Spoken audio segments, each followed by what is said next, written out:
duduk di tempat kayak begini, kita baca maulid, kita baca sholawat, kita dengerin sholawat, wah kita ketemu habaib.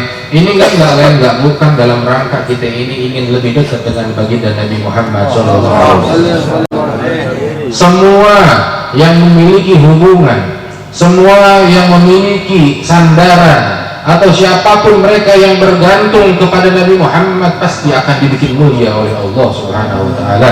Baik itu benda mati, baik itu hewan, baik itu tumbuhan, apalagi manusia. Kalau dia bersandar atau berhubungan dengan baginda Nabi Sallallahu Alaihi Wasallam, Allah bikin mulia. Sebagaimana sudah kita ketahui, sendalnya baginda Nabi Sallallahu Alaihi Wasallam yang terbuat dari kulit, posisinya ada di kaki, itu ikut mulia karena nempel di kakinya Nabi sampai dia ini sendal ikut ketika Mi'raj berjumpa dengan Hadratillah. Benda mati menjadi mulia karena nempel dengan Nabi Muhammad Sallallahu Alaihi Wasallam. Kita lihat, kita ketahui bersama bagaimana Al-Habib Ali bin Muhammad bin Husain Al-Habsyi Sahibul Maulid. Beliau itu dikatakan oleh ulama Hadramut. Ada salah seorang ulama dari Hadramut berkata, ini Habib Ali Habsyi, andai kata rambutnya, ubannya nih, uban rambut Habib Ali Al-Habsyi ini dicelupin ke satu sumur dan air yang ada di sumur tersebut diminum oleh orang-orang yang hatinya keras, niscaya hatinya langsung berubah menjadi lembut. Kenapa? Sampai rambutnya Habib Ali Habsyi saja bisa memiliki kekuatan dan kehebatan seperti itu. Ini enggak lain enggak bukan karena beliau memiliki i'tisal qawiyah bil Habibi Muhammad sallallahu alaihi wasallam. Karena beliau memiliki ikatan yang kuat dengan Nabi Muhammad sallallahu alaihi wasallam. Rambutnya jadi mulia Habib Ali Syamsuddin. Nabi kita Muhammad, beliau ini bukan hanya ketika beliau menjadi Rasul memiliki keutamaan, tapi bahkan ketika beliau kecil, bahkan sebelum itu pun beliau sudah menjadi rahmatan lil alamin. Beliau bukan hanya pembawa rahmat, tapi beliau adalah rahmat itu sendiri yang diutus oleh Allah untuk umat manusia. Nabi Muhammad, sebagaimana kita ketahui kisahnya yang sering kita dengar, kisah ketika Nabi Muhammad masih tifl, masih bayi, masih kecil, ketika Nabi Muhammad saat itu dikisahkan dirawat oleh Halimatus Sa'diyah. Sering kita dengar kisah ini, tapi barangkali kisah ini kita ceritakan kembali supaya kita dapat ibrah, pelajaran daripada kisah tersebut. Sudah menjadi suatu tradisi orang-orang Mekah saat itu ketika mereka memiliki anak, melahirkan seorang bayi, itu dititipin bayi tersebut ke desa-desa atau pedalaman, pegunungan. Itu menjadi kebiasaan tuh, ada bayi baru lahir itu diharap supaya diambil sama orang, dititipin di daerah-daerah pedesaan. Salah satu daerah yang sering dititipi oleh anak itu adalah Bani Sa'ad. Nah, kelompok Bani Sa'ad ini kenapa sering bayi-bayi dititipkan di sana? Karena tempatnya masih asri, masih sejuk, nggak ada polusi, tempatnya subur, dan memiliki tutur bahasa yang paling bagus saat itu. Bahasa Fusha itu paling bagus di Bani Sa'diyah yang punya. Dititipin anak-anak itu biar tumbuh alami, murni, menjadi anak yang ya anak normal lah, nggak kenal tuh kayak anak-anak sekarang nih, udah kena debu. Bayi-bayi sekarang nih kena asap knalpot motor, apalagi udah gede-gede dikit udah kena polusi handphone dan lain sebagainya. Tapi di mana saat-saat itu nggak ada yang gitu-gitu tuh, tumbuh secara alami. Subhanallah, ketika Nabi Muhammad SAW lahir, kampung Bani Sa'ad ini yang biasanya subur dibikin kering sama Allah Ta'ala. Tumbuhan nggak ada yang tumbuh, hewan-hewan banyak yang mati karena nggak dapat makanan saat itu, sehingga banyak dari rombongan dari saat itu kampung di sana berpikir bagaimana dia bisa mendapatkan duit. Akhirnya karena di sana punya kebiasaan untuk merawat seorang anak, maka ini banyak rombongan daripada Bani Sa'ad ini berencana turun ke Makkah Al-Mukarramah saat itu untuk menanyakan kepada penduduk Makkah apakah ada bayi yang bisa dititipkan, dengan harapan supaya dia kampung tersebut atau orang-orang kampung tersebut mendapatkan upah dari perawatan bayi tersebut. Berangkatlah rombongan dari Bani Sa'ad saat itu ke Makkah Al-Mukarramah, termasuk di dalamnya adalah Halimatus Sa'diyah. Rombongan berangkat yang lain dengan kudanya, dengan ontaknya yang masih pada sehat, ngebut berangkat ke Makkah. Halimatus Sa'diyah ini, saudara-saudaraku semuanya, perempuan tidak dikenal, perempuan biasa aja, bahkan perempuan miskin nggak punya apa-apa. Beliau naik keledai, yang keledai ini juga udah lemah, nggak punya kekuatan, lemes. Yang lain naik kuda, naik onta, tapi Halimah ini naik keledai, itu keledai juga udah nggak kuat untuk berjalan. Berjalanlah rombongan tersebut. Ketika sampailah ke negeri Mekah saat itu, rombongan berangkat duluan, rombongan sampai duluan ke Mekah. Bahkan dalam riwayat dikatakan Halimah itu kurang lebih, mereka udah sampai rombongan, ini Halimah baru pertengahan jalan karena lambat perjalanan keledai. Mereka sampai rombongan Bani Sa'ad kecuali Halimah Sa'diyah. Ditanyakanlah kepada orang-orang di negeri Mekah, apakah ada bayi yang bisa dititipkan oleh kami, dititipkan kepada kami. Banyak di sana bayi-bayi yang akhirnya didapatkan oleh kelompok Bani Sa'ad saat itu, didapatkan bayi-bayi. Dan tidak sedikit pula di antara kelompok Bani Sa'ad tersebut mampir, ditakdirkan untuk mampir ke rumahnya Nabi Muhammad SAW. Mereka bertanya, mengetuk pintu rumah Sayyidah Aminah saat itu. Sayyidah Aminah gembira karena ini orang pasti mau ngambil anak saya buat dirawat. Ditanyakan oleh orang Bani Sa'ad, wahai ibu, apakah kamu punya bayi yang bisa dititipkan kepada kami? Sayyidah Aminah bangga, bergembira, ada bayi. Ketika panjang lebar obrolan antara orang kampung tersebut dengan Siti Aminah, ngobrol panjang. Ketika sampai ke dalam pembahasan berapa upahnya, Sayyidah Aminah tidak bisa bicara apa-apa karena Sayyidah Aminah saat itu adalah janda miskin, anaknya anak yatim yang tidak ditinggalkan harta benda oleh bapaknya saat itu. Kasihan keadaan Nabi Muhammad saat itu. Karena memang mereka suatu kebutuhan, mereka ingin merawat anak tapi pengen dapat upah, tapi karena nggak ada upahnya, maka banyak di antara orang-orang Bani Sa'ad saat itu kabur, pergi dari rumah mulia Nabi Muhammad SAW. Akhirnya mereka keliling ke rumah-rumah yang lain menanyakan apakah ada bayi. Mereka mendapatkan bayi-bayi tersebut karena memang di antara orang-orang Mekah banyak juga yang kaya-kaya. Hanya Sayyidatul Aminah yang keadaannya kurang begitu baik saat itu. Mereka rombongan Bani Sa'ad balik ke kampungnya. Sudah balik ke kampungnya. Halimah Sa'diyah baru sampai ke Mekah karena lambat di kuda, keledainya lambat sampainya. Baru sampai ke negeri Mekah saat itu. Keliling ke rumah-rumah, ditanya apakah ada bayi. Dikatakan kepada ini Halimah, wahai wanita, wahai fulanah, kamu datangnya telat, udah banyak tadi orang-orang dari kampung kamu kesini minta anak-anak dari negeri Mekah udah pada balik. Putus asa, sedih Halimah. Keliling ke rumah yang lain begitu jawabannya, ke rumah yang lain begitu pula jawabannya. Sampailah beliau Halimah Sa'diyah ke rumah mulia Maulana Muhammad. Nabi Muhammad masih kecil saat itu. Halimah Sa'diyah mengetuk pintu, tapi Siti Aminah tidak lagi ceria seperti awal yang tadi karena Aminah tahu bahwa ini pasti dari Bani Sa'ad, pasti nggak bakal mau ngambil anak saya karena saya nggak punya upah yang bisa diberikan kepada mereka yang merawat anak kami. Diketuklah pintu tersebut, dibuka oleh Aminah. Ditanyakan, wahai ibu, apakah kamu punya bayi yang bisa dititipkan kepada kami? Siti Aminah tidak menjawab. Ditanya kedua kalinya, Siti Aminah tidak lagi menjawab. Kenapa?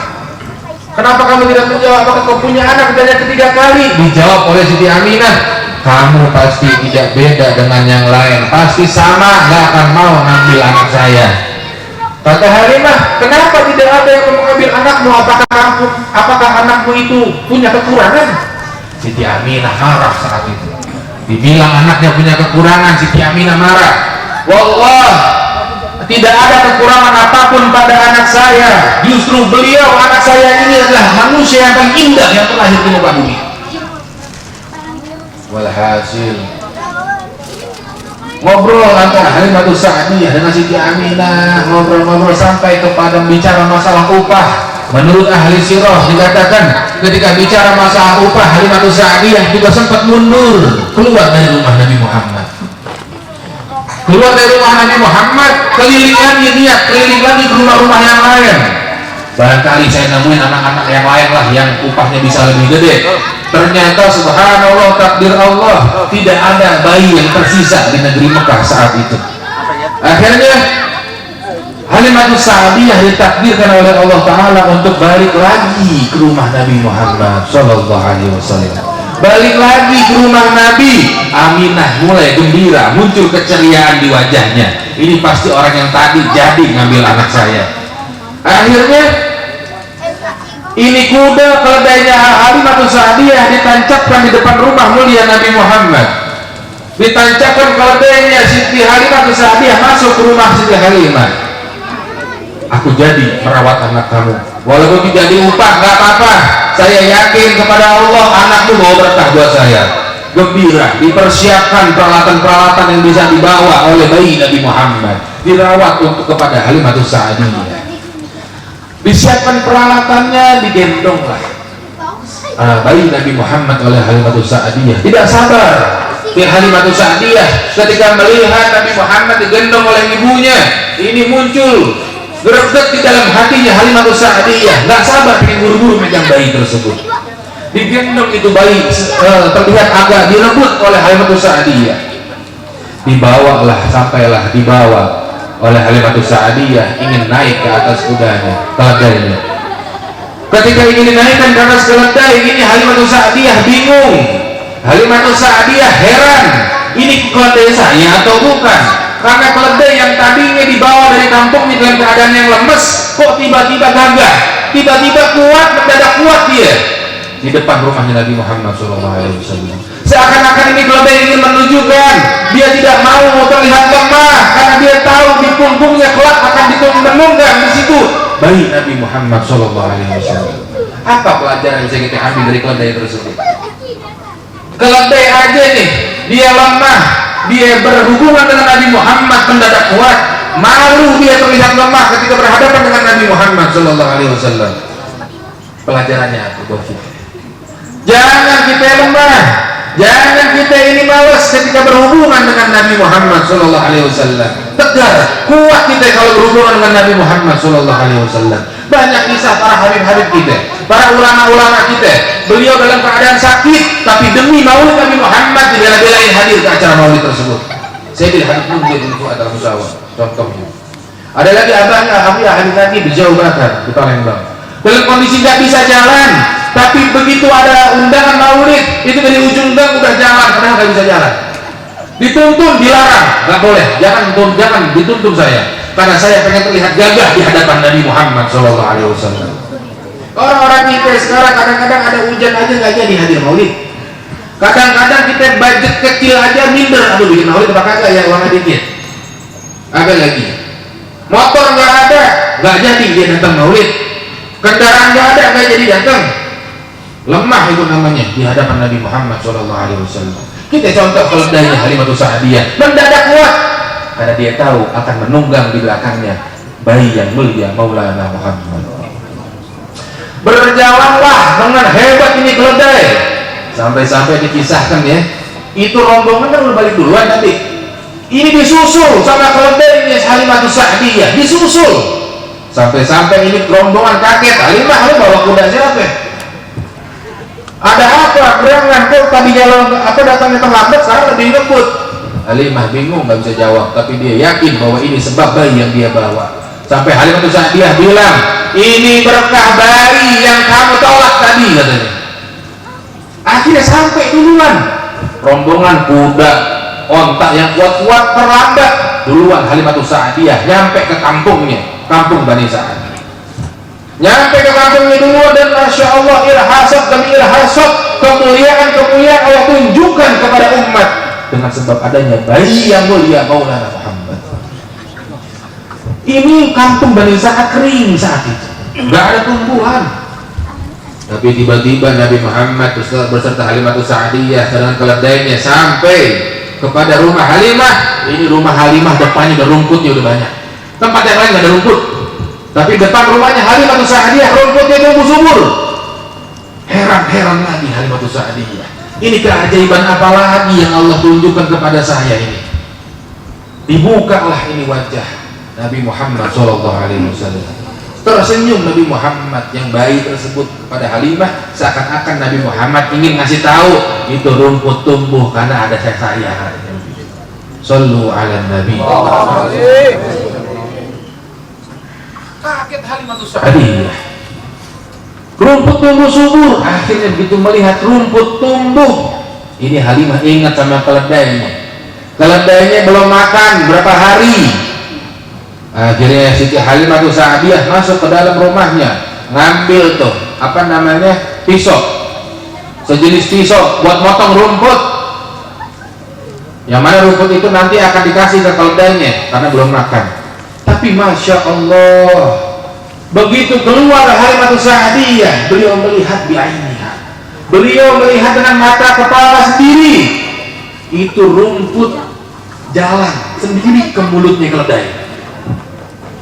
Keledai ini gak makan, rumputnya jalan, gak usah dipotong, rumputnya jalan sendiri. Kenapa? Rumput tahu ini kuda, ini keledai barusan khidmah ngangkut Nabi Muhammad SAW.